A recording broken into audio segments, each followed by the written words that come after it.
এখানে শাস্ত্র বলেছে ধৈর্য যার ভগবান তার, ধৈর্য যার ভগবানের আশীর্বাদ তার। আর যার মন খুব চঞ্চল, ধৈর্য নাই, ওর গোবিন্দ কৃপা নাই। মহাভারত যদি পড়েন তাহলে দেখবেন 100 ভাইয়ের দাদা দুর্যোধন খুব চঞ্চল ছিল, উনি গোবিন্দ হারালেন। আর পঞ্চপাণ্ডবের দাদা যুধিষ্ঠির খুব স্থির ব্যক্তি ছিলেন, উনি গোবিন্দ পেলেন। আমি তো আজকে তাকিয়ে তাকিয়ে দেখে নেব দানগ্রামে যে মায়েরা যে বাবারা খুব স্থির, আমি 100% এখানে দাঁড়িয়ে গ্যারান্টি দিয়ে যাব কি সেই বাবাদের কৃষ্ণ কৃপা অবশ্যই হবে। কেন বলুন তো? স্থির ব্যক্তির সবসময় লাভ হয়, সে মেয়ে হোক আর ছেলে হোক। আর চঞ্চল মতির মেয়ে হোক, আর দেখবেন যে মেয়েরা খুব চঞ্চল হয় তরকারিতে দুবার নুন দিয়ে দেয়, কিংবা সবজি কাটতে গিয়ে আঙুল কেটে ফেলে, এটা হয়, আর বাড়ির লোকের গাল খায়। কিন্তু দেখবেন যে স্থির সে কিন্তু ভালো কাজ করতে পারে। ওই জন্য আগে মনকে স্থির করতে হয়। সবাই থাকার মায়েরা, মহাপ্রভু যখন এই কথাটা বলেছে 100 জন্ম কৃপা পাবে না, বড় ভাই কাঁদতে শুরু করেছে। আমি আপনাদের বলছি কাঁদবেন, ছেলের জন্যে কেঁদো না, মেয়ের জন্যে কেঁদো না, কাঁদবে যদি তবে সংসারের জন্যে কাঁদো। ছেলের জন্যে কাঁদবে, মেয়ের জন্যে কাঁদবে, শেষে ছেলে মেয়ে বড় হয়ে বলবে তুমি আমার জন্যে করেছো কি? আপনি বলবেন যার জন্যে করি চুরি সে কি না বলে চোর। তখন আপনার চোখ থেকে জল পড়বে, সেই জলটা চোখের কোণ দিয়ে পড়বে। আর যখন দেখবেন গোবিন্দের নামে কাঁদবেন, তখন চোখের জলটা চোখের কোণ দিয়ে পড়বে না, চোখের মাঝ দিয়ে পড়বে। সে জলটা দেখবেন মুখের মধ্যে প্রবেশ করলে নোনা নোনা ভাব লাগবে না, মিষ্টি মিষ্টি ভাব লাগবে। এই জন্য সংসারের জন্য কেঁদো না, কাঁদবে যদি ভগবানের জন্য কাঁদো। মায়েরা, সংসারে সবাইকে ভালোবাসবেন, আসল ভালোবাসা গোবিন্দকে দেবেন। কেন বলুন তো? সংসারে যতক্ষণ কর্ম করছেন সংসার আপনাকে ভালোবাসছে। আপনি কর্ম করা বন্ধ করুন, শরীরে কঠিন অসুখ হয়ে যাক, বাড়ির লোক 10 দিন সেবা করবে, তারপর কি বলবে? এবার তুমি গেলেই বাঁচে। এই সংসার নিতে চাই, দিতে চায় না। একটা বাবা তার ছেলের জন্য প্রত্যেকদিন লজেন্স এনে দিক, দেখবেন বাবাকে আদর করে বাবা বলে শুনে যাবে। কিন্তু দেখবেন ছেলে যেদিন বাবা 2 দিন লজেন্স আনতে ভুলে যাক, দেখবেন ছেলে আর বাবাকে বাবা বলবে না। এ স্বার্থপর সংসার, শুধু নিতে চাই, দিতে চাই না। সংসারের জন্য করো, কিন্তু আসল কর্তব্য ভগবানের জন্য করো। সংসার বেইমানি করে, ভগবান কিন্তু বেইমানি করে না। মুকুন্দ সরকার কাঁদছে আর মহাপ্রভু, দেখেছেন মুকুন্দ সরকার কাঁদছে আর মহাপ্রভু বলছে মুকুন্দ তুমি কেঁদো না, এই দেখো তোমার মাথায় হাত দিয়ে আশীর্বাদ করলাম, তুমি কাল থেকে বাড়ি যাবে আর যাকেই চিকিৎসা করবে তারই রোগ ভালো হয়ে যাবে। এই জন্য আপনারা যারা মায়েরা রান্না বান্না ভালো করতে পারেন না, যদি মহাপ্রভুর কীর্তন শোনেন রান্না বান্নার হাত ভালো হবে। দাদা ভাইরা যারা কাজকর্ম ভালো করতে পারেন না, যদি মহাপ্রভুর কীর্তনে হাততালি দেন, মহাপ্রভু গুণকীর্তন শ্রবণ করেন, একদিন দেখবেন আপনার কর্ম অবশ্যই ভালো হবে। কেন বলুন তো? আপনি ভগবানের জন্য করবেন আর ভগবান আপনার জন্য করবেন না, তা তো কথা নয়। ভগবান তো নিজের মুখে বলেছে যে আমাকে যেমনভাবে ভালোবাসে আমি তাকে তেমনভাবে ভালোবাসি। আজ আপনি কীর্তন শুনলেন, 2 দিন পরে বিপদে পড়লেন, ছেলেটা খুব অসুখ, আপনি মন্দিরে গিয়ে খুব কাঁদছেন, আমার ছেলেকে বাঁচাও গোবিন্দ বাঁচাও। ভগবান বললে তুই আমার জন্য কি করেছিস আমি তোকে বাঁচাবো? কিছু তো করতে হবে। আপনি ভগবানের নাম শুনবেন না, ভগবানের নাম করবেন না, আপনার ছেলে বিপদে পড়বে, তখন ভগবানকে ডাকবেন কেন? আপনাকে ভগবান সেবা করবে। আপনি ভগবানকে যেমন ভালোবাসবেন ভগবান সেরকম ভালোবাসবে। কারো ভেতরে কোনদিন যেন অহংকার না জন্মায়, বারবার বলবেন। ভেতরে যার অহংকার জন্মাবে তার ক্যান্সার রোগের চাইতে বড়। ক্যান্সার রোগ যেমন শরীরকে আস্তে আস্তে খেয়ে নেয়, ভালো শরীরকে ছিন্ন করে দেয়, যার ভেতরে অহংকার জন্মায় সে কিন্তু আস্তে আস্তে শেষ হয়। যিনি অহংকারী ব্যক্তি নিজেকে উঁচু ভাবে, উচ্চ ভাবে, আর অপরকে তুচ্ছ ভাবে। মায়েরা যখন প্রদীপ জ্বালান বাড়িতে, প্রদীপটা শেষবারে যখন নিভে যায় তখন দেখবেন দপ করে জ্বলে উঠে। জোরে বলুন হ্যাঁ না? অহংকারী ব্যক্তি অহংকার করতে করতে যখন সব শেষ হয়ে যায়, শেষে দেখবেন দপ করে একদিন হঠাৎ করে নিভে যায়। তাই বারবার বলবো অহংকার যেন না হয়। মুকুন্দ সরকার চিকিৎসা করতে করতে তার অহংকার হয়ে গেছে, সে মনে মনে ভাবছে আমি সবচাইতে বড় চিকিৎসক। মহাপ্রভু বললেন দাঁড়াও, তোমার স্ত্রীর শরীরে এমন কঠিন রোগ দেবো, তুমি ধরতে পারো কিনা দেখি। স্ত্রী চিৎকার করে স্বামী এ কি আমার হলো গো,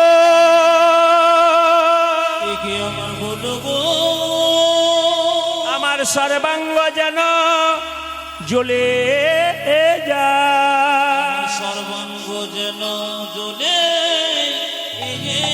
মায়েরা, মুকুন্দ সরকার তখন অহংকার যায় না, আমি সারা বাংলার চিকিৎসক। দেখি দেখি দেখি দেখি তোমার জিভ দেখি, দেখি তোমার হাতের তলটা দেখি, দেখি তোমার পা দেখি, একই আমি সারা বাংলা চিকিৎসা করছি, আমার স্ত্রী রূপ ধরতে পারছি না। রাত্রিবেলায় মহাপ্রভু মন্দিরে গিয়ে বলল প্রভু আমি সারা বাংলা চিকিৎসা করছি, আমার স্ত্রী রোগ ধরতে পারছি না কেন? মহাপ্রভু আকাশবাণী করে বললেন, মুকুন্দ, আমি যা ভেবেছিলাম তাই হয়েছে। সারা বাংলা চিকিৎসা করতে করতে তোমার ভেতরে একটা অহংকার হয়ে গেছে। মুকুন্দ সরকার আছাড় খেয়ে মন্দিরে বলল, প্রভু, আমি ক্ষুদ্র জীব, কখন আমার অহংকার হয় আমার জানা নেই, তো সত্যি যদি অহংকার হয়েছে তুমি আমাকে পতন ঘটাও। মহাপ্রভু চিবানো পান তার মুকুন্দকে দিল, তোমার স্ত্রীকে দিয়ে দাও, রোগ তো ভালো হবে, একটা নতুন লক্ষণ প্রকাশ পাবে, তোমার স্ত্রীর গর্ভে সন্তান হবে, সেই সন্তানের নাম হবে ভক্ত রঘু নন্দন। মহাপ্রভুকে দু ভাই দেখতে গেল, মুকুন্দ সরকার, নরহরি সরকার।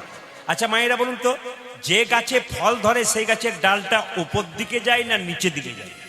জোরে বলুন, যিনি ঘুমাচ্ছেন তিনি বলুন। হ্যাঁ, তাহলে কি বললাম মায়েরা? যে গাছে ফল ধরে সেই গাছের ডালটা নিচের দিকে না উপর দিকে? জোরে বলুন, নিচের দিকে। আচ্ছা, যারা ভক্ত হয়, আমি তো দেখতে পাচ্ছি ভক্ত বয়স্ক বাবারা আছেন, কি সুন্দর হাসি মুখ, মধুর হাসি, এইটাই তো আসল। দেখবেন কীর্তনে ভক্ত যারা হয়, এই বয়স্ক মানুষ বসে আছে মাঝখানে, দিব্যি বসে আছে, আর এখনকার ইয়ং ছেলেরা খালি মোবাইলে দুবার তো চল এখান থেকে চল, চলে গেল আর কি। না না, আপনাদের বলি নেই, আপনারা ঠিক আছে, ওকে আছে সব। যেরকম রাধে রাধে। আচ্ছা বলুন তো, মোবাইলে দেখবেন যে মোবাইলে চার্জ খুব তাড়াতাড়ি হয় তার ব্যাটারি ভালো, না যে মোবাইলে চার্জ ধীরে ধীরে হয় তার ব্যাটারি ভালো? যে মোবাইলে চার্জ তাড়াতাড়ি দেবেন চার্জ হবে, তাহলে বুঝবেন ব্যাটারিটা ভালো আছে। যারা দেখবেন হাততালি দেবেন, আনন্দ করবে, তাদের কিন্তু পাওয়ার ভালো আছে, গোবিন্দের কৃপা ভালো আছে। আর যাদের দেখবেন হরে কৃষ্ণ, তাহলে বুঝবেন পাওয়ার মানে শেষ হয়ে গেছে। ওই জন্য পাওয়ার যদি ঠিক রাখতে চান, তাহলে হরিনামে মাঝে মাঝে সবাই মিলে উরুধ্বনি দেবেন, জোরে নিতাই গৌর হরি হরি। যার স্ত্রী খুব কৃষ্ণ ভক্ত, খুব ভক্তি, জানবেন তার ভাগ্য ভালো। আর যার স্ত্রী খালি মাসে মাসে শাড়ি চাই, গহনা চাই, তার ভাগ্য জানবেন আরো ভালো। না কি বলছেন? জোরে বলুন। না না না, থাকলে দেবেন, না থাকলে দেবেন না। জোরে বলুন। রাধা রানী কি, শ্যাম সুন্দর কি, মদন মোহন কি, সবাই তাকান। এই যে তোমাদের মধ্যে সবচাইতে গরিবকে সে আগে এসো, কে ডাকলো? নবাবকে, মুকুন্দ সরকার। নবাবকে চিনতে পারে নাই? হোসেন, এই যে আমার নাম হোসেন ফকির, আমার পেটে খুব যন্ত্রণা। সঙ্গে সঙ্গে মুকুন্দ বলল, ও এখানে জাতির কোনো ব্যাপার নাই, যে কোনো জাতির লোককে চিকিৎসা করা হয়। দেখি তুমি জামাটা খুলে ফেলো তো। নবাব হোসেন সাহেব ভাবছে আমি ফকির সেজে এসেছি, জামা আমি খুলবো, রোগ যদি ভালো না হয় তাহলে বুঝবে বেটা আমি কে এসেছি। আরে কি ভাবছো, জামাটা খোলো। যেই না জামাটা খুলতে বলেছে, জামাটা খুলে দিয়েছে, বলছে এবার মাটির বারান্দাতে গড়াগড়ি দাও। এখন নবাব মনে মনে ভাবছে, কালের কাল বর্ষাকাল, হরিণে চাটে বাঘের গাল, নেহাত বেকায়দায় পড়েছি বলে আমি গড়াগড়ি দেবো, কারণ আমি সোনার পালঙ্ক ছাড়া শুই না, আমি মাটিতে গড়াগড়ি দেবো, যে পেটের রোগ ভালো রাই দেখবে। এই আরে কি ভাবছো, গড়াগড়ি দাও। যেই না জামাটা খুলে গড়াগড়ি দিয়েছে হোসেন শাহ ফকির সেজে, অমনি উঠে বললো যে আচ্ছা মুকুন্দ, কবিরাজ, তোমার এখানে ওষুধ দেওয়া থাকে নাকি? বলে কেন? না যেই না গড়াগড়ি দিলাম আমার অর্ধেকটা পেটের রোগ ভালো হয়ে গেছে। মুকুন্দ বলল, সবাইকে দিতে দিতে এক আধটু পড়ে যায়, তোমার হয়তো কাজে লেগে গেছে। দেখি দেখি দেখি দেখি দেখি দেখি হাঁ করো তো। যেই না মা হাঁ করেছে, আসল ওষুধটা দিয়েছে, আর সঙ্গে সঙ্গে মুকুন্দ কবিরাজের ওষুধে নবাবের রোগ ভালো হয়ে গেছে। মায়েরা, তাহলে ধুলাই গড়াগড়ি দিল, তখন অর্ধেকটা রোগ সেরে গেল কেন? ভক্তপদ ধুলিয়ার ভক্তপদ জল, ভক্তপদ ভক্ত ভক্ত শেষ হয় নিতাই গৌর হরি বল বলে তিন মহাবন। এই জন্য আপনাদের বলি, যারা আসল ভক্ত, কিছু মনে করবেন না। কয়েকদিন আগে হুগলিতে গান করেছিলাম, 3টে মেয়ে কলকাতা থেকে গান শুনতে এসছে, 3টে গোপালকে কোলে নিয়ে, শুনলে চমকে যাবেন, 3টে গোপালকে কোলে নিয়ে। তো সামনে রেখেছে, আর 3জন কীর্তন শোনার পর কীর্তন শেষ হয়ে গেল, আর গড়াগড়ি দিচ্ছে। আমি জিজ্ঞেস করলাম, মা তুমি নতুন কাপড় পরে এসছো, তোমার কাপড়টা নোংরা হবে না? উনি বলছেন, আপনি তো কীর্তনে বলেছেন স্বামীর যদি 10টা কাপড়ের দোকান থাকে, একটা কাপড়ে কিন্তু শেষে দেয় না। তাই যদি আমার কিছুই না যায়, গড়াগড়ি দিতে কী ক্ষতি আছে? মেয়েটি কোনো একটা কলেজে পড়ায়, তাহলে যে মেয়েটা কলেজে পড়ায়, যার 1 লাখ টাকা বেতন, সে কীর্তনের শেষে গড়াগড়ি দিচ্ছে। আর আমাদের একটু যদি চাকরি বাকরি পেয়ে যায়, বা স্বামীর যদি একটা চাকরি থাকে, তাহলে দেখবেন খালি এইরকম এরকম, আর এইরকম দেখবেন কীরকম ব্যাপার। আমাদের জন্য বলছেন। আর দেখুন 1 লাখ টাকা বেতন পায়, ওই মেয়েটি ধুলাই গড়াগড়ি দিচ্ছে। ও মায়েরা সবাই তাকান, যেই না আসল ওষুধটা দিয়েছে, অমনি নবাবের রোগ ভালো হয়ে গেছে। নবাব চিৎকার করলো, মুকুন্দ। মুকুন্দ কবিরাজ বললো, কার এত বড় সাহস যে আমার নাম ধরে ডাকলো? নবাব বললো, আমি সারা বাংলার নবাব হোসেন শাহ। তোমাকে আমি পরীক্ষা করতে এসেছিলাম, তুমি কত বড় কবিরাজ। সত্যি তুমি বড় কবিরাজ। চলো তোমাকে নিয়ে যাবো মালদাতে, আমি যেখানে বাস করি। মুকুন্দ রাত্রিবেলায় মহাপ্রভু মন্দিরে কেঁদে কেঁদে বলল, প্রভু তুমি তো বলেছিলে গরিবের চিকিৎসা করতে, তুমি যে বলেছিলে জীবের দ্বারে হরি নাম দিতে, আমি কেমন করে মুসলমানের বাড়ি যাব?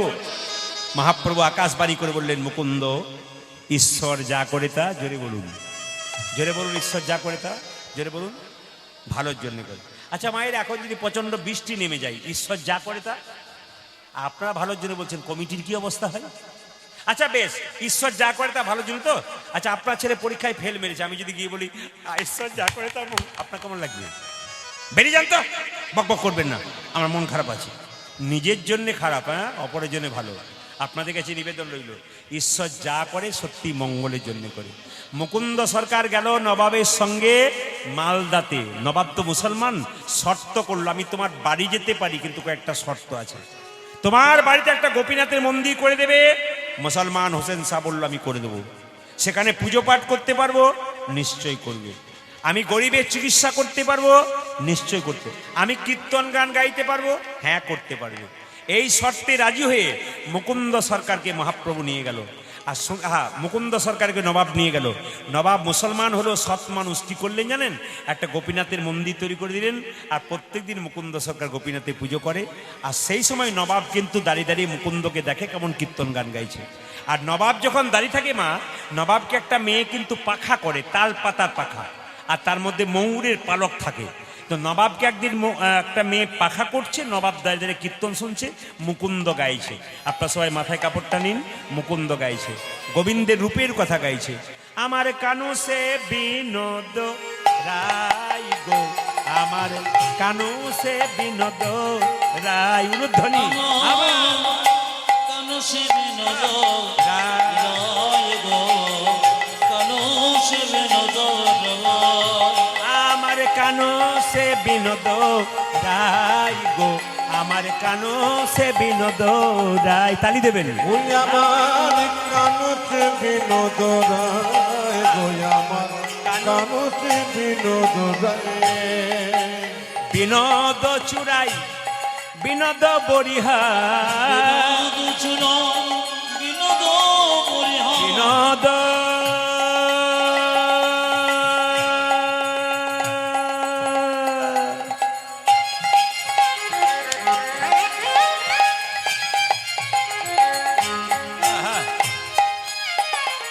আমার বিনোদ বিনোদ বরিহার। বিনোদ চুরাই বিনোদ বরিহার। বিনোদ চোরাই বিনোদ এই যে, এই যে, বরিহা বরিহা বিনোদ উড়িছে তাই গো, আমার কানু সে বিনোদ রায়। উলুধ্বনি, আমার কানু সে বিনোদ রায় গো, কানু সে বিনোদ রায়। ও যা যে কানো সে বিনোদ রায় গো, আমার কানো সে বিনোদ ও মায়েরা, রায়। গোবিন্দের যা দেখছেন সব সুন্দর, রূপের গান কিন্তু এটা। ওটার বিনোদ ললাটে বিনোদ তিলক, বিনোদ বিনোদ সাজে গো, আজ বিনোদ ললতে বিনোদ তিলক, বিনোদ বিনোদ সাজে গো। বিনোদ ললাটে বিনোদ তিলক, বিনোদ বিনোদ সাজে গো। বিনোদ ললাটে বিনোদ তিলক, বিনোদ বিনোদ সাজে গো। বিনোদয় ধরে বিনোদ মুরলী, বিনোদয় ধরে বিনোদ মুরলী। বিনোদয় ধরে বিনোদ মুরলী, বিনোদয় ধরে বিনোদ মুরলী। বিনোদ বিনোদ বাজে গো। উর্ধ্বনি, উর্ধ্বনি, আমার কানু সে বিনোদ রায়, কানু সে বিনোদ রায়। আমার কানু সে বিনোদ রায়। রায়, কানোতে বিনোদ রায়। কিছু মনে করবেন না, আমি আপনাদের নির্দেশ দিয়ে যাই। মন্দিরে যদি একই কথা প্রত্যেক দিন বারবার বলেন, আপনার ইচ্ছা ভগবান পূর্ণ করবে। যদি কোনো মা প্রতিদিন স্নান করে মন্দিরে 15 মিনিট গোবিন্দের কাছে একটু পড়ে থাকে, গোবিন্দের, আমি 100% দাঁড়িয়ে কথা দিলাম, আপনারা সুখী হবেন। কেন? গোবিন্দের আশীর্বাদ অজান্তে আপনার ওপর পড়বে। এই যে কীর্তন শুনছেন, যত মন দিয়ে শুনবেন তত চঞ্চলতা হবেন। আপনার বাচ্চা চঞ্চল হবে। বড়তে বলবেন না আমার মেয়ে কি খুব চঞ্চল গো, কারণ আপনি তো চঞ্চল।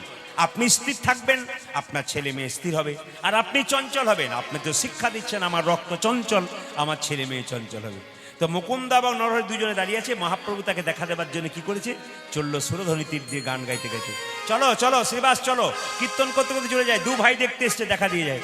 সুরধ্বনি তীরে সুরধ্বনি তীরে তের মহাবিলাস বিলসই সমবয় বালক সঙ্গে এ আজি সুরধ্বনি তীরে বিলসই সমবয় বালক সঙ্গে সুরধ্বনি তীরে তীর মহাবিলাস সমবয় বালক সঙ্গে এ সুরধ্বনির তীরে তের মহাবিলসয়ে সমবয় বালক সঙ্গে পরে করতালি ধ্বনিত হরি ধ্বনি আমার করে কর কালি নিত হরি ধনে পরে করতালি ধ্বনিত হরি ধ্বনি আজ পরে করতালি ধ্বনি তো হরি এই যে হরি যার যেমন ভাব তার তেমন লাভ। মহাপ্রভু নাচছে, দু ভাইয়ের মধ্যে ছোট ভাই বলছে, দাদা আমি কি দেখছি জানো, কি দেখছিস? ওই তো আমার গোড়া নাচে, ওই তো আমার গোলা নাচি ওই তো আমার গোড়া না, দেখো দেখো ওই তো আমার গোড়া আমি দণ্ড বাহু তুলে, ওই তো আমার গোড়া না। ও জানে হেমে দণ্ড বাবু তুলে ওই তো আমার গোলা ও যাবে আমি দণ্ড বাবু তুলে ওই তো আমার গোড়া নাচে ও মায়েরা, যার যেমন ভাব। ছোট ভাই বলছে দেখো দেখো গোড়া নাচছে, আর বড় ভাই বলছে আমি কি দেখছি জানিস, ওই তো গো রাই নাচে, রাই রাই রাই। গোলা নাচি যারা বুঝছেন তারা বুঝছেন, ওই তো গো রাই নাচে, ভেতরে রাই বাইরে কৃষ্ণ, ওই তো গো রাই নাচে, ওই তো গোলা নাচি ওই তো গো রাই নাচে। দেখো দেখো ওই তো গোড়ায় নাচে অন্তরে যার শ্যাম নাচে, বাইরে ও গো রাই না। আজি অন্তরে যারি সামনে নাচে বাজিরে গোড়ায় নাচে অন্তরে যার শ্যাম নাচে, বাইরে ও গো রাই না। উদাদি অন্তরি তারি শ্যামে নাচে বাইরে গোড়ায় নাচে সুরধ্বনি তীরে তীর মহাবিলাসয় সমবয় বালক সঙ্গে এ সুরধ্বনি তীরে তীরে মহাবিলাসয় সমবয় বালক সঙ্গে আজ শোধ ধনের তেরে তের মহাবিলসয়ে সমবয় বালক সঙ্গে আচ্ছা মায়েরা কিছু মনে করবেন না, এখানে ধরুন দু বোন এইদিকে এইদিকে এইদিকে এইদিকে, বাচ্চার কথা বাড়িতে শুনবেন। এখন বাচ্চাকে মন দিয়ে কীর্তন শোনান, সবাই তাকাবেন। দু বোন কিংবা দু ভাই কীর্তন শুনতে এসছেন, একজন যদি মহাপ্রভুর আশীর্বাদ পান আর একজন যদি না পান, দুজনেরই মন খারাপ হয়ে যাবে।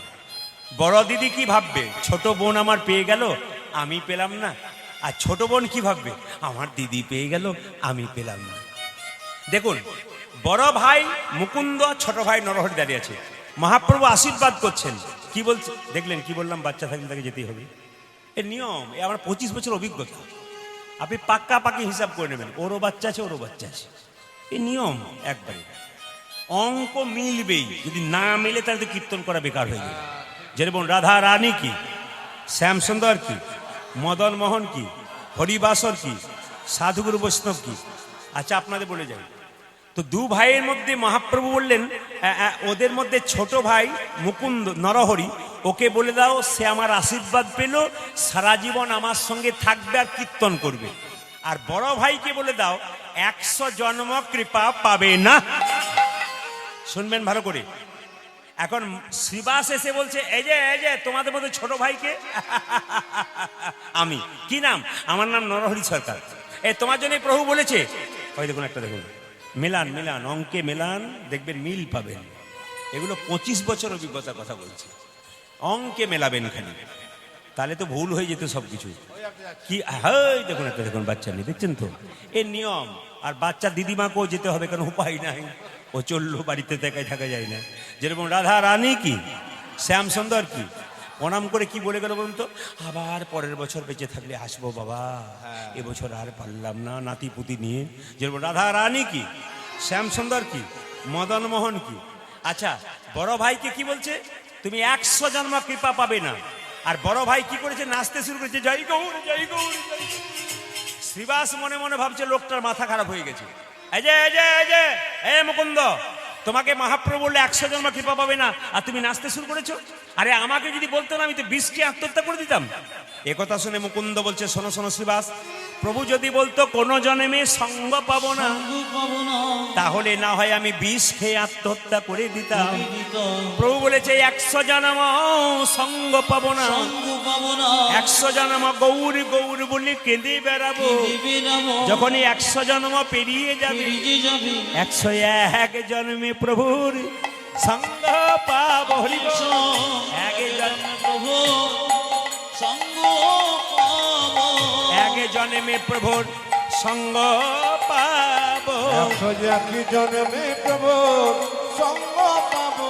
আমি 100 জন্ম কেঁদে বেড়াবো, এক জন্মে প্রভুর সঙ্গ পাবো। আমি 100 জন্ম 101 জন্মে প্রভু নিতাই গৌর হরি বল হরি বল।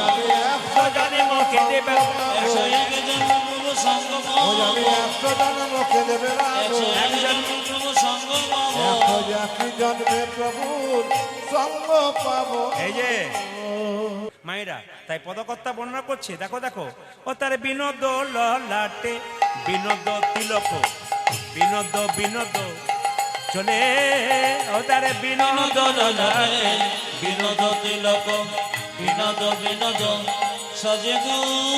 বিনোদয় ধরে বিনোদ মুরলী, বিনোদয় ধরে বিনোদ মুরলী, বিনোদয় ধরে বিনোদ মুরলী, বিনোদ ধরে বিনোদ মুরলী, বিনোদ বিনোদ বাজে গো, আমার বিনোদ বিনোদ বাজে, আমার কানু সে বিনোদ গায় গো, কানু সে বিনোদ রয়। ওই আমার কানুতে বিনোদ রায়, কানুতে বিনোদ মায়েরা রায়। আবার কি বলছে, বিনোদ গলাই বিনোদ মালা, বিনোদ বিনোদ দোলে গো, বিনোদ গোলায় বিনোদ মালা, বিনোদ বিনোদ দোলে গো। বিনোদ গলাই বিনোদ মালা, বিনোদ বিনোদ দোলে গো, বিনোদ গলায় বিনোদ মালা, বিনোদ বিনোদ দোলে গো।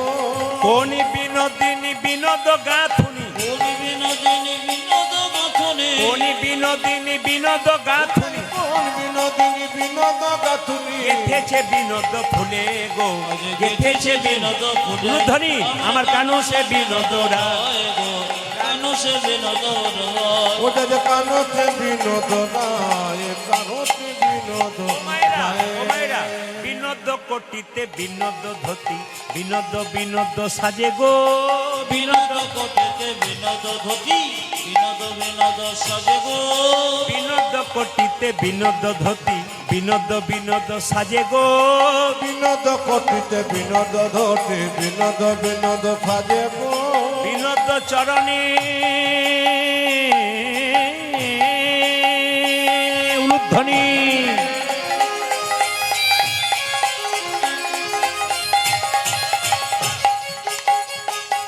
আজ বিনোদ চরণে বিনোদন পুরো, বিনোদ চরণে বিনোদ নুপুর, বিনোদ চরণ বিনোদন পুরো, বিনোদ বিনোদ বাজে গো, বিনোদ বিনোদ ভজে, আমার কানু সে বিনোদ রায় গো, কানু সে বিনোদ রয়। ওটা যে কানুতে বিনোদ রায়, কানুতে বিনোদ রায়। এই যে পদটা রচনা করেছেন, যদু নাতি কই বিনোদ না গরো, বিনোদ কদম্ব তলে গো, যদুনাথ কয়ে বিনোদ নগর, বিনোদ কদম ভাইরা, তলে গো। প্রত্যেকটি পদাবলী গায়, পদাবলীর পেছনে যে পদকর্তা থাকে। ওগো যদু নাতি কই বিনোদ না গরো, বিনোদ কদম্ব তলে গো, মতে কয়ে বিনোদ না কর, বিনোদ কদম্ব তলে গো। কত বিনোদিনী বিনোদ হেরিয়া, কত বিনোদিনী বিনোদ ঘেরিয়া, কত বিনোদিনী বিনোদ হেরিয়া কত বিনোদিনী বিনোদ হেরিয়া কলসি ভাসাইল জলে গো কলসি ভাসাইল জলে আমার কানু সে বিনোদ রায় গো কানু সে বিনোদ উলুধ্বনি উলুধ্বনি ওই আমার কানতে বিনোদ রায় কানতে বিনোদ রায়। এবার কিন্তু প্রমাণ হবে আপনারা কেমন কীর্তন শুনছেন। যিনি হাত তুলে বলতে পারবেন তিনি বুঝবো পাকা কীর্তন শুনছেন। দেখি কে বলতে পারে। আচ্ছা বলবেন আপনারা, যখন মুকুন্দ সরকার কীর্তন গান গাইছিল তখন তাকে পাখা করছিল একটা ছেলে না মেয়ে? জোরে বলুন। বাহ, আপনাদের প্রণাম জানাই। এই জিনিসটি প্রতিটি আসরে করে আপনারা করতে পারছেন। আচ্ছা বলুন, যে পাখাতে হাওয়া করছিল ওটা প্লাস্টিকের পাখা না তাল পাতার পাখা? বাহ বাহ, ভেরি গুড ভেরি গুড, ধন্যবাদ আপনাদের। দানগ্রামে এসে ধন্য হলাম। আমি ভাবছিলাম প্রথমে ঢুকেই আসলে অন্য আসরে কি হয় বলুন তো, বাবারা প্রায় 500,000 এই সামনে বসে থাকে, বাবাদের মুখ দেখে কীর্তন করা হয়, মজা আছে। কিন্তু মায়েরা হাজার হাজার হয়েছেন বলে আমার ভয় লাগছে এরা বুঝবে তো। দেখছি আপনারা তো আবার পাকা লোক আছেন গো, একবার পাকা। আচ্ছা বলুন তো, যে তালপাতা পাখাতে পাখাটা করছিল তার মধ্যে কাকের পালক ছিল না কোকিলের পালক ছিল? ওরে বাবা, হ্যাঁ কিসের পালক বললাম? ময়ূরের পালক। আচ্ছা মায়েরা, যেই না মুকুন্দ কীর্তন গান গাইছে নবাব চিৎকার করবে মুকুন্দ, যেই না তাকাতে গেছে অমনি মুকুন্দ সরকার নবাবের দিকে তাকাতে গেছে ময়ূরের পালক দেখে। হে কৃষ্ণ কৃষ্ণ করুণা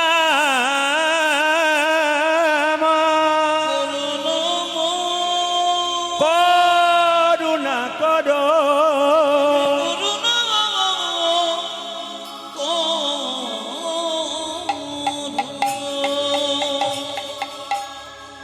যশোদার দুলাল, তুমি যশোদানি দোলা, তুমি যশোদার দুলাল, তুমি যশোদানি দোলা, ওগো বজের রাখাল,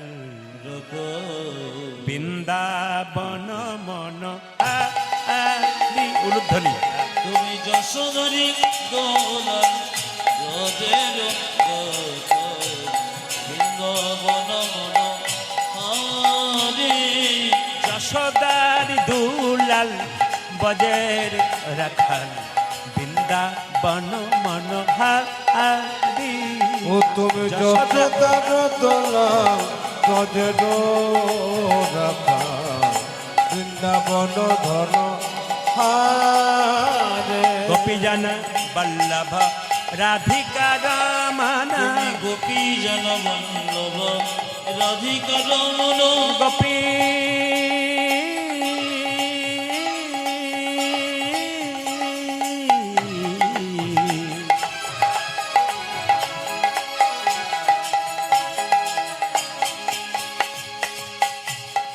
গোপী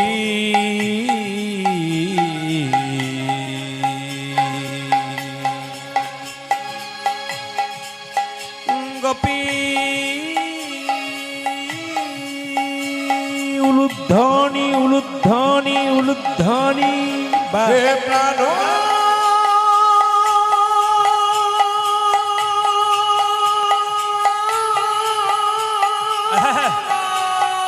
রাধে রাধে।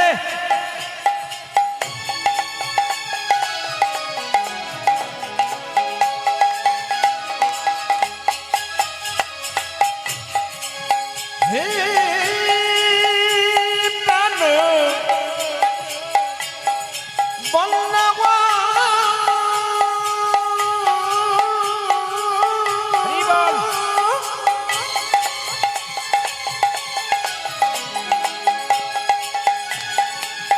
আরে হে প্রাণ বাবা বা রাধে।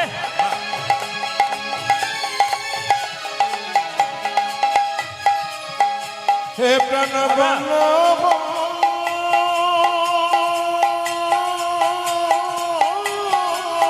হরি বল।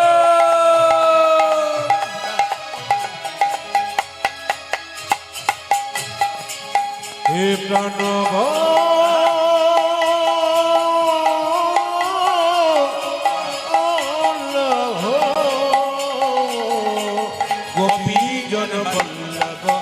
রাধিকার মন গোপী জন বল্লভ রাধিকা রাম তুমি গোপী জন বল্লভ রাধিকা রমণ চিত্তবিত্ত মনোহারি বৃন্দাবন মনোহারি উলুধ্বনি দর্শনের দোলা অজের বৃন্দাবন মনোহারি ও তুমি যত দান তোলা গজল রাখা বৃন্দাবন ধন হারে দর্শনের দোলা অজের বৃন্দাবন মনোহারি তুমি যত দান তোলা গজল রাখা বৃন্দাবন ধন রাধা রানী কি জয় বলছেন না ভয় বলছেন বুঝতে পারছি না রাধা রানী কি দেখবো কেমন পাওয়ার আছে শ্যাম সুন্দর কি মদন মোহন কি যাদের ঘুম আসছে তাদের কি সবাই জয় দিচ্ছেন বুঝতে পারলাম যে যেরকম রাধা রানী কি শ্যাম সুন্দর কি মদন মোহন কি মায়েরা কিছুদিন পরে মুকুন্দ সরকারের মুকুন্দ সরকার বাড়িতে এলো তার স্ত্রীর মধ্যে একটা শরীরে কঠিন রোগ হলো স্বামী এ কি আমার হলো গো স্বামী কি আমার হলো আমার সর্বাঙ্গ যেন জ্বলে যায় সর্বাঙ্গ যেন জ্বলে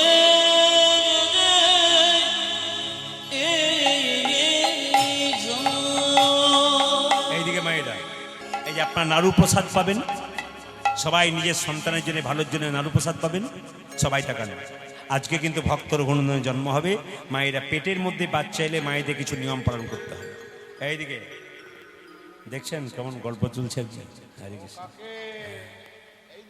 মানে হাসছেও কীর্তনটা তো যদি এখন বলা যায় কি বললাম বলতে পারবে না কেন বলুন তো ও তো পেছন দিকে তাকাচ্ছে আর গল্প করছে যেরকম রাধা রানী কি শ্যামসুন্দর কি মদন মোহন কি মায়েরা বাচ্চা যখন পেটে আসে ডাক্তারবাবু কি বলে রামপুরহাটে বলে না কি বলে শুয়ে থাকবেন এইদিকে বিছানায় গিয়ে শুয়ে থাকবেন বলে সময় কাটাবো কি করে স্ক্রিন টাচ মোবাইল দেখে বলে না এই যত মায়েরা পেটে বাচ্চা থাকলে মোবাইল দেখে আর বাচ্চা জন্মের পর দেখবেন এদিক ওদিক তাকায় তখন বলে কি বাবারে আমার ছেলে কি তাকাচ্ছে গো যেন কি খুঁজে খুঁজে বেড়াচ্ছে কিছু না ওই স্ক্রিন টাচ মোবাইল খুঁজে খুঁজে বেড়াচ্ছে আপনাদের চিন্তা নেই যেমন মা তেমন তার ছা জোরে বলুন জন্ম নিল কে বলুন তো মায়েরা মায়েদের পেটে বাচ্চা থাকলে প্রত্যেক দিন মন্দিরে প্রণাম করতে হয় এবং গোবিন্দের কাছে বলতে হয় প্রভু আমার যেন সন্তান হয় যেন কৃষ্ণ ভক্ত হয় ছেলে হোক আর মেয়ে হোক সবাই মাথায় কাপড়টা নিন আজকে সরস্বতী পুজোর দিনে কিন্তু মুকুন্দ সরকারের ছেলে জন্ম নিচ্ছে সবাই উলু ধুয়ে দেবেন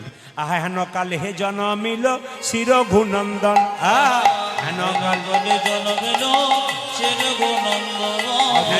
কালে জন্ম নিল ক্ষীর গুণন্দ জন্ম নিল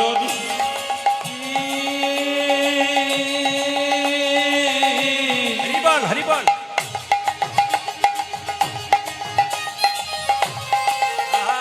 হরিবল হেন কালে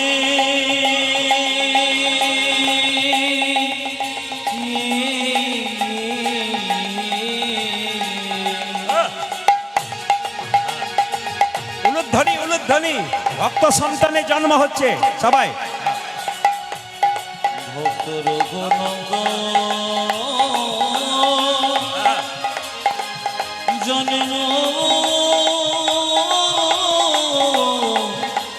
নিল জন্ম নিল রে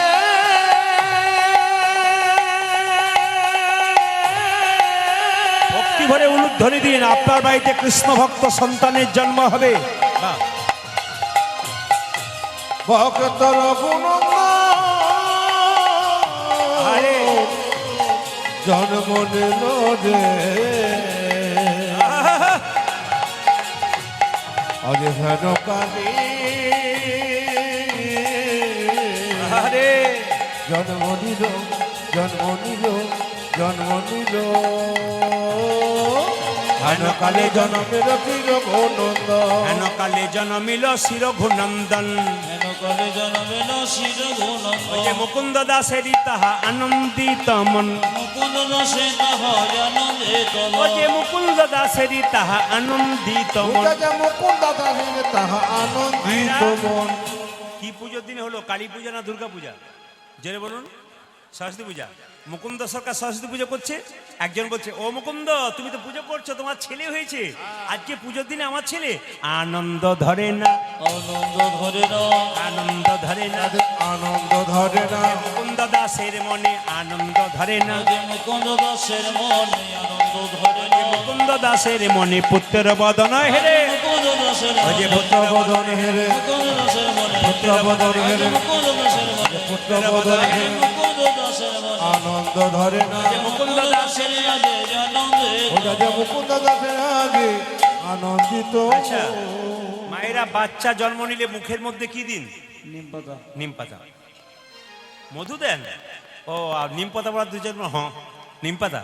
কি দেন? মধু। আচ্ছা, আপনাদের কি বিশ্বাস বলুন তো? বাচ্চা থেকে মোবাইল থেকে সাবধান থাকুন। ও বাচ্চা যখন বড় হবে হ্যালো আর গেল, নিতাই গোল হরি বল হয়ে যাবে বলে সাবধান। এখন তো খুব মজা লাগছে, খুব মজা লাগছে। মাগুলো কি বলে বলুন তো? বাবারে আমার ছেলে মোবাইল ছাড়া খায় না, দেখবেন বড় হোক তখন দেখবেন আপনাকেই খাবে।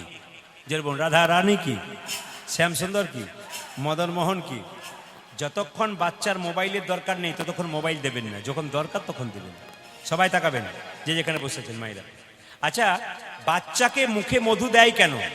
শুনে নিন, বাচ্চাকে মুখে মধু দেয় কেন? বাচ্চাকে মুখে মধু দেয়, বাচ্চা জন্ম নিয়ে কান্নাকাটি করে, আসতে বাচ্চা জন্ম নিয়ে কান্নাকাটি করে, এখন মায়ের দুধ পান করতে পারে না, ছোট বাচ্চা তো, মধু দিয়ে তার কান্নাটাকে বন্ধ করে। এটা আসল সত্য। কিন্তু মধু কখন দেবার নিয়ম? আপনারা যারা কীর্তন শুনতে এসছেন, একজনও আইনে মধু দেন নাই। যদি আমার কাছে শুনে শাস্ত্রের কথা মেনে যদি মধু দেন, একবার পরীক্ষা করে দেখুন হচ্ছে কিনা। বলছে একটা বই আছে, হিন্দু ধর্ম কি এবং কেন, বইটার লেখক হচ্ছে লোকনাথ কবিরাজ। তাতে পরিষ্কার করে লেখা আছে যে বাচ্চার যখন 1 মাস বয়স হবে, তাকে যখন আতুর ঘর থেকে নিয়ে যাবেন, নিয়ে গিয়ে স্নান করিয়ে মন্দিরে শুয়ে তার মুখে মধু দিয়ে বলতে হবে, প্রভু আমার ছেলে যেন মিষ্টি মিষ্টি কথা বলে। কজন করেছেন? একজন করেনও নাই, একজন জানেনও না। আপনাদের বিশ্বাস যে বাচ্চা জন্ম নিয়ে মধু দেবো, মধু কথা বলবে না, ওটা কান্না বন্ধ করার জন্য। কিন্তু মাথায় রাখবেন যে যখনই আপনারা মাথায় রাখবেন যে যখনই ওই 1 মাস বয়স হবে, আতুর ঘর থেকে নিয়ে যাবেন, স্নান করিয়ে মুখে মধু দেবেন, আর প্রভুর কাছে বলতে হবে, প্রভু যেন মিষ্টি মিষ্টি কথা বলে, আপনার ছেলে মিষ্টি মিষ্টি কথা বলবে। মায়েরা, এখন মধু কেনার পয়সা নেই, গরিব লোক তো, তারপর সরস্বতী পুজোর দিন দোকান বন্ধ হয়ে গেছে, তাই বলে আমার ছেলেকে মধু দেবো না, কি দেবো? 2 কানে শোনাইল মধুর হরিনা, দুই কানে শোনা গেল মধু হরি নাম 2 কানে শোনাইল মধুর হরিনা, দুই কানে শোনা দিল মধুর ঘরে না।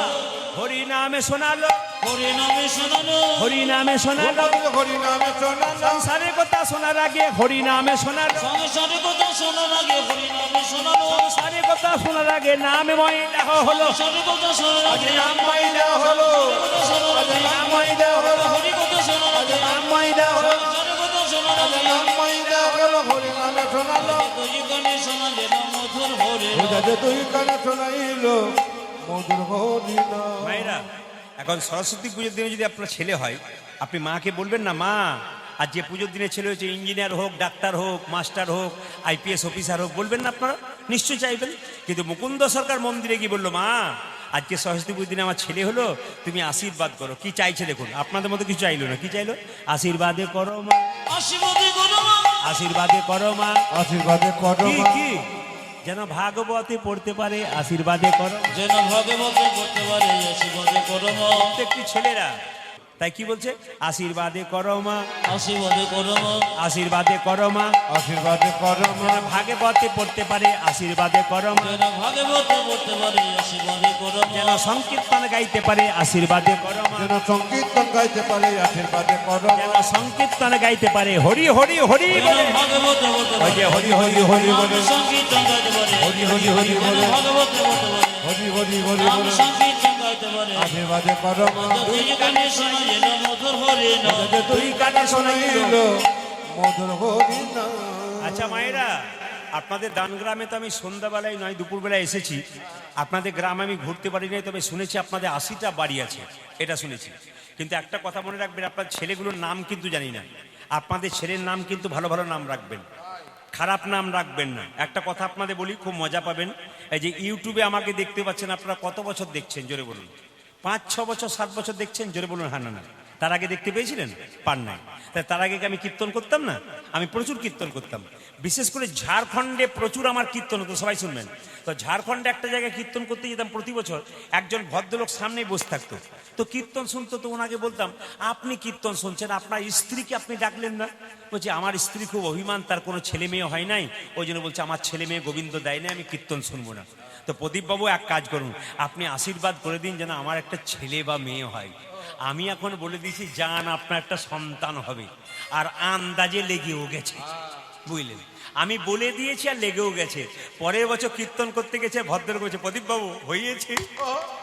কি হয়েছে? বলে ছেলে হয়েছে, নাম কিন্তু আপনাকেই রাখতে হবে। আমাকে নাম রাখতে হবে? বলে হ্যাঁ। আপনি আমার কি বার জন্ম নিয়েছে, কোন তিথি, কোন নক্ষত্র একটু বলো। সব কিছু বললো। নিয়ে বললাম তোমার ছেলের নাম রাখলাম কি? তোমার ছেলের নাম রাখলাম দিগম্বর। বলছে দারুণ নাম রেখেছেন দাদা, দারুণ নাম রেখেছেন। মায়েরা 2 বছর ওইদিকে যাই নাই, 2 বছর পর কীর্তন করতে গেছি। বললাম আপনার স্ত্রীর এবার আসা উচিত ছিল। বলছে এবছর আরেকটি হয়েছে। হে তোমার হয় না, তোমার যে লাইন ধরেছে, হ্যাঁ কি হয় না আবার লাইন ধরেছে। সবাই লক্ষ্য করুন মাইটা। এখন এইদিকে তাকাবেন, যেই না বলেছে এইবার নাম কিন্তু আপনাকে রাখতে হবে মায়েরা। আমি বললাম দেখুন আমি আর নাম রাখতে পারবো না, তবে একটু বলুন এই যে কোন দিন জন্ম হয়েছে, কোন তিথিতে। বলছে শোনো জন্ম হয়েছে এই তিথিতে। বললাম তোমার ছেলের নাম হলো কৃষ্ণদাস। না, ভদ্রলোক বলছে চলবে না। বলে কেন? ম্যাচিং চাই। মানে ম্যাচিং শাড়ি, সায়া, ব্লাউজ কেনেন না আপনারা দোকানে গিয়ে? কত জিনিস কেনেন না আপনারা? ম্যাচিং কেনেন না মায়েরা? সব তো ম্যাচিং কেনেন এখন। কিন্তু মায়েরা বলছে ম্যাচিং নাম, বড়টার নাম দিগম্বর, এবার ছোটটার নাম বর রাখতে হবে। এমন তাহলে তোমার দিগম্বর বড়টার নাম, ছোট এইবার ছেলেটার নাম হচ্ছে নটম্বর। বলছি দাদা দারুণ নাম রেখেছেন। বললাম আর আপনি এসেন না, আমার আর ম্যাচিং নাই। এখন 3 বছর পর ওইদিকে গান করতে গেছি, আবার এসে বসেছি। কীর্তনে শেষে বলছে প্রদীপবাবু আবার এবছর আরেকটি। কঠিন ব্যাপার, হয় না তোমার যে কঠিন ব্যাপার হে। হ্যাঁ এখন লক্ষ্য, উনি বলছেন নাম কিন্তু আপনাকে রাখতে হবে।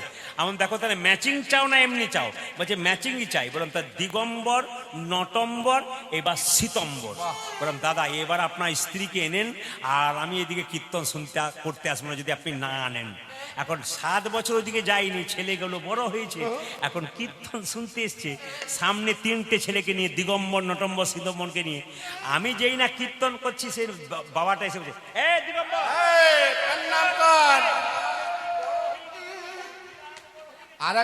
নটম্বর কই রে? নটম্বর গেম খেলছে। আচ্ছা মায়েরা এখন 3 জনে প্রণাম করেছে। আমি বললাম আপনার স্ত্রীকে কিন্তু এবার আসা উচিত ছিল। বলছে এবার আসবে কি করে, একসঙ্গে দুটো হয়েছে। বোকা কঠিন। হ্যাঁ লালমোহন বাবু, হ্যাঁ হরে কৃষ্ণ। ইনি কিন্তু আমার খুব ভালোবাসার মানুষ। এনাকে দেখছেন না? আমি বুঝতে পারিনি, দূরে বসছিল। খুব ভালোবাসার মানুষ। আমার কীর্তনের প্রথম পর্যায়ে উনি ওনার বাড়ি নিয়ে গেছিলেন, বায়না করেছিলেন এবং গান করিয়েছেন, এবং খুব আনন্দের মানুষ। এত মানুষকে ভালোবাসতে পারেন। আমার সঙ্গে তো খুব গভীর সম্পর্ক, কিন্তু আমি দূর থেকে বুঝতে পারিনি। ভালো থাকবেন, খুশি থাকবেন। জোরে বলুন রাধা রানী কি, শ্যাম সুন্দর কি, মদন মোহন কি। সবাই লক্ষ্য করুন মায়েরা যে এখানে বসে আছেন। মায়েরা আমি বললাম, আমাকে বলছে নাম রাখতে হবে। ওরা নাম আমি রাখবো না, তোমার তো 5 পাণ্ডবের বাপ। আমি বললাম এখন লক্ষ্য করুন মায়েরা, আমি গাড়িতে করে বেরিয়ে যাচ্ছি, তো বলছে নাম আপনাকে রাখতে হবে। বললাম কি বললাম? দিগম্বর, নটম্বর, শীতম্বর। এবার তোমার ছেলের নাম রাখলাম নভেম্বর আর ডিসেম্বর। কি করবেন? উপায় তো নেই। যেরকম রাধা রানী কি, শ্যাম সুন্দর কি। মায়েরা যে ছেলেটি জন্ম নিল তার নাম রাখলো রঘুনন্দন। ইনি কে? ইনি কামদেব মদন। কামদেব মদনের 5টা বাণ ছিল, সবাইকে মারতে মারতে কৃষ্ণকে মেরেছে। কৃষ্ণ বলল কামদেব আমার দেওয়া বাণ তুই আমাকে মারলি, অভিশাপ দিলাম তোর মর্তকুলে জন্ম হোক। কামদেব মদনে কেঁদে কেঁদে বলল অভিশাপ যদি দিলে মর্তকুলে জন্ম হোক, আশীর্বাদ দাও তোমার চরণ সেবা যেন করতে পারি। বড় কথা দিলাম আমি শ্রীখণ্ডে গোপীনাথ রূপে যাব, আর তুই যাবি রঘুনন্দন রূপে। একদিন তোর হাতে নাড়ু প্রসাদ গ্রহণ করব। আহা ব্রজে রজনঙ্গ ধরিয়া অঙ্গ উলুধ্বনি, ব্রজে রজনঙ্গ ধরিয়া অঙ্গ অনঙ্গ ধরিয়া জঙ্গ গৌরে আওল গৌর সঙ্গ গৌরী আমার গৌর সঙ্গ গৌরে আওল গৌর সঙ্গ গৌরী যেমন গৌর সঙ্গ ভকতি ভূষণ ভকত আজি ভগবতী ভূষণ ভগত এই পদাবলীটা শেখর দাসের লেখা অগ ভকতি ভূষণ ভকত ভকতি ভূষণ ভকত ভকতি ভূষণ ভকত আমার ভগবতী ভূষণ ভগত সোনার নূপুর রাতুল পাই সোনার সোনার নূপুর রাতুল পাই সোনারন পড়া তোল ওরে শেখরি শরণ লইনু তাই আমরা শেখরি শরণ লইনু তাই কোন চরণ লইনতা আমরা শরণ নিলা শরণ নিলা আমরা শরণ নিলা ও যে রঘুনন্দনে শ্রীচরণে শরণ নিলা রঘুনন্দনে শ্রীচরণে হরি হরি হরি বলে হরি হরি হরি বলে চলো হরি হরি হরি বলে হরি হরি হরি বলে শরণ নিলা ছেলে রঘুনন্দন বড় হলো ভালো লাগছে আপনাদের দেখে আসুন সবাই মাথায় কাপড়টা নিন ছোট্ট রঘুনন্দন গোপীনাথকে নাড়ু সেবা করাবে সবাই দর্শন করবেন এবং প্রসাদ সবাই আমার কমিটির ভাইরা শেষে আপনাদের প্রসাদ দেবে এখন আপনারা দর্শন করুন ছোট্ট রঘুনন্দন তার বাবা সেবা করছে গোপীনাথের আর রঘুনন্দন তার 5 বছর বয়স সে দেখছে মামা অন্তর মন্দিরে মন্দিরে তুমি জাগো জাগো জাগো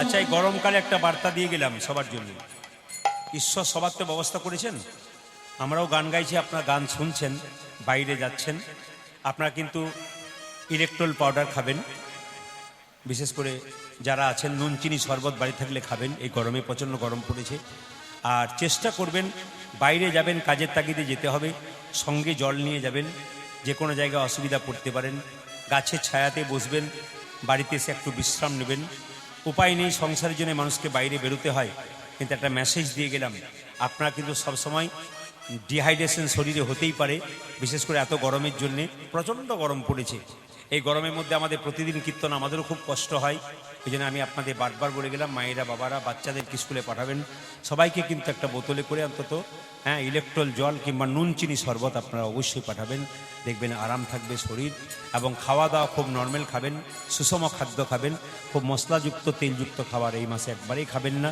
যাতে শরীর কোনো গণ্ডগোল হয় সবজি একটু সেদ্ধ সেদ্ধ খাবেন দেখবেন শরীর ভালো থাকবে জোরে বলুন রাধা রানী কি শ্যাম সুন্দর কি মদন মোহন কি আসুন ছোট্ট রঘুনন্দন কি করছে বাবা পুজো করছে মামা অন্তর মন্দিরে কত বয়স বললাম রঘুর কত বয়স বললাম 5 বছর বাহ অন্তর মন্দিরে তুমি জাগো জাগো মদন কৃষ্ণ গোপাল গোপাল রে মদন কৃষ্ণ গোপাল উলুধ্বনি মম অন্তর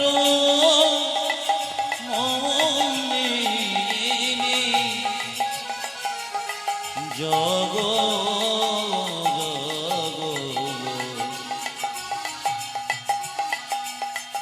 মদন কৃষ্ণ গোপাল মদন কৃষ্ণ গোপাল মম অন্তর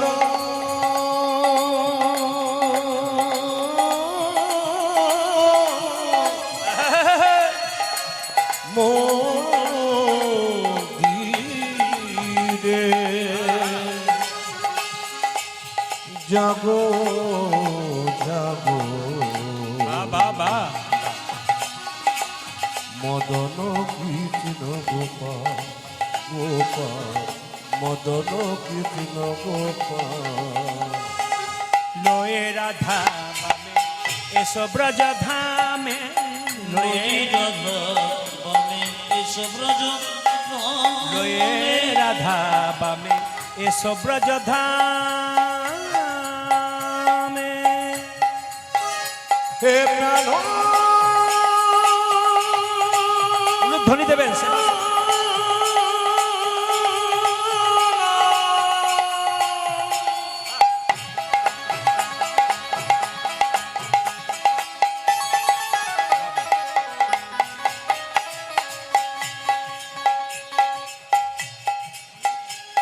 হে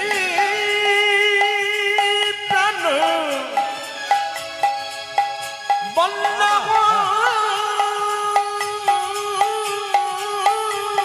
রাধে রাধে হরি বল।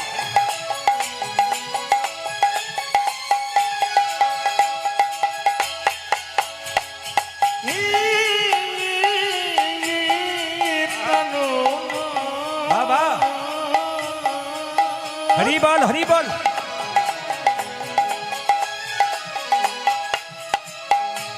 হে প্রাণ বল্লভ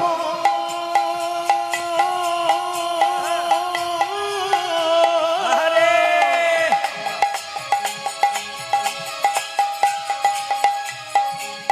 হে প্রাণ বল্লভ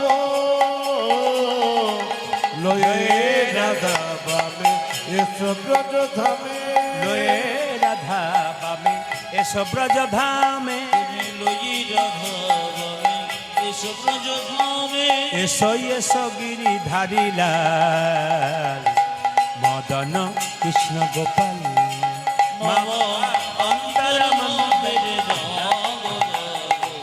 মদন কৃষ্ণ গোপাল গোপাল মদন কৃষ্ণ গোপাল আদি গোপাল মদন কৃষ্ণ গোপাল একটা ছোট্ট বাচ্চা ছেলে আমি সাজাবো তোমাদের মোহন সাজে আশা ছিল বড়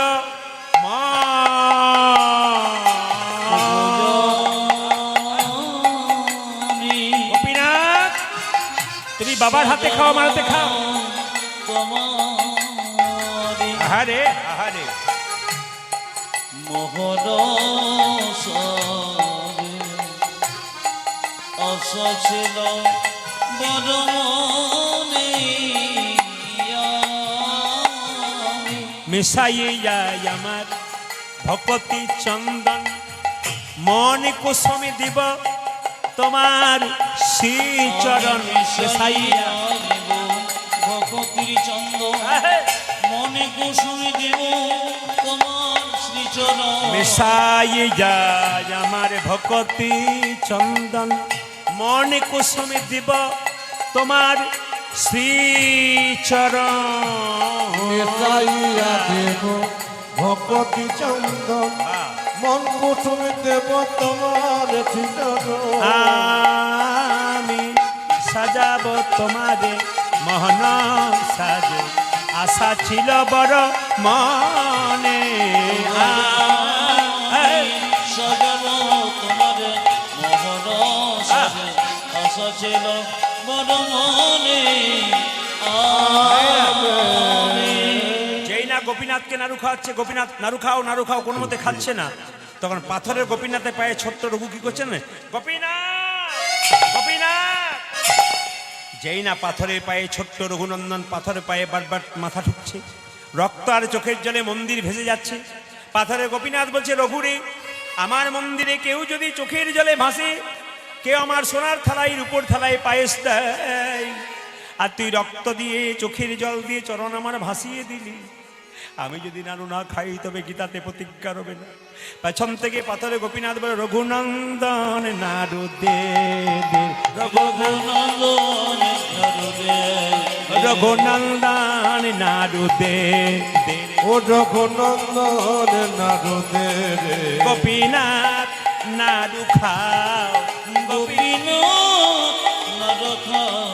গোপীনাথ নাড়ু খাও গোপীনাথ মায়েরা। নারদ পাথরের গোপীনাথ একটা একটা করে নাড়ু খেতে খেতে সব খেয়ে নিচ্ছে ছোট্ট রঘু বলছে হ্যাঁ গো তুমি তো বাবার হাতে এত নাড়ু খাও না আমার হাতে খাচ্ছ কেন পাথরের গোপীনাথ বলছে সবাই আমায় ডাকে রে রঘু তোর মতো এমন করি চোখের জলে ভেসে কেউ ডাকে না চোখের জলে ভেসে কেউ ডাকে না। এমন চোখের জলে ভেসে কেউ ডাকে ওই না। এমন চোখের জলে ভেসে কেউ ডাকে না ও যে মন্তে তন্তে সবাই ডাকে চোখের জলে ভেসে কেউ ডাকে না। আমায় মানতে তোমরে সবাই ডাকে এমন চোখের জলে নিতাই গৌর হরিবল আমার মন্ত্রে তন্ত্রে সবাই ডাকে চোখের জলে ভেসে কেউ ডাকে না। আমার মন্ত্রে তন্ত্রে সবাই ডাকে চোখের জলে ভেসে কেউ ডাকে না। আমার চোখের জলে ভেসে কেউ ডাকে না আচ্ছা আমি শেষ করি কি করে বলুন তো? যদি কেউ ঘর চলে যায় তাহলে পারা যায়, আবার ঘুরে ঘুরে আসছে।